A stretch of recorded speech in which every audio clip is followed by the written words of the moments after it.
Top 5 PR disasters of the 1990s. When corporations met the tabloid era.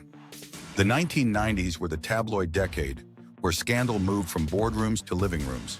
With the rise of 24-hour cable news and the early buzz of the internet, the press cycle became non-stop.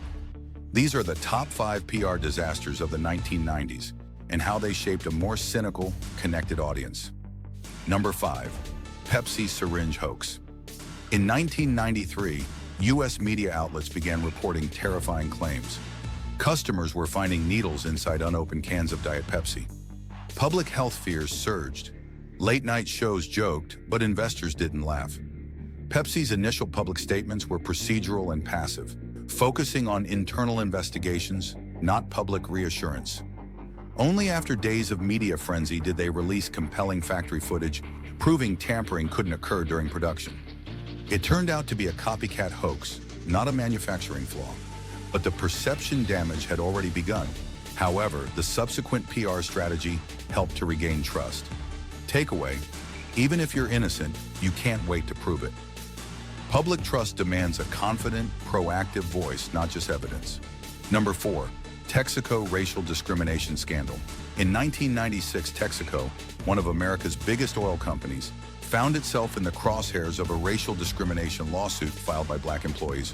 But what escalated it from lawsuit to scandal was a secretly recorded tape. Top executives were caught on tape mocking African-American employees with racial slurs and discussing plans to destroy documents. When the tapes leaked, Texico's stock plummeted and its reputation was shattered. The company's first responses were dismissive.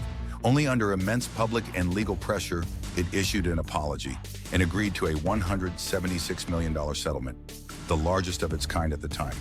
Takeaway: your internal culture will become your external brand. What leaders say behind closed doors echoes across headlines. Number 3. Bridgestone Firestone tire recall. In the late 1990s, fatal rollovers involving Ford Explorers were linked to faulty Firestone tires. The treads were separating, causing crashes, especially in warmer climates. Over 270 deaths and hundreds of injuries were eventually connected to the defect. Bridgestone/Firestone hesitated. Ford tried to shift blame. Congressional hearings revealed knowledge of the issue dating back years. Victims' families spoke out, and consumer advocates demanded accountability. The PR disaster wasn't just the tires, it was the finger-pointing, the delay, and the appearance of corporate indifference to life and safety. Takeaway: safety must override strategy. Brands must act decisively and speak with one voice. Number 2. McDonald's coffee lawsuit. In 1994, 79-year-old Stella Liebeck spilled a cup of McDonald's coffee in her lap, suffering third-degree burns on her thighs and pelvis. She was hospitalized for over a week and required skin grafts. She sued McDonald's not for millions, but for just enough to cover her medical bills. But the case exploded when a jury awarded $2.7 million in punitive damages. The public, fed by fast food lobbyists and late-night comedians, saw her as greedy. But few knew that McDonald's had received 700-plus previous complaints about dangerously hot coffee, or that their legal team refused a modest settlement offer. McDonald's failed to control the narrative early, and the mockery masked a serious issue about customer safety. Takeaway: sometimes the punchline buries the truth. If you don't tell your full story early, someone else will tell it for you. Number 1. Nike Sweatshop scandal. Nike, once the untouchable king of sportswear cool, faced its biggest backlash yet in 1996. Journalists and activists exposed labor abuses in factories across Vietnam, Indonesia, and Pakistan, where workers faced unsafe conditions, poverty wages, and even physical abuse. Nike's response?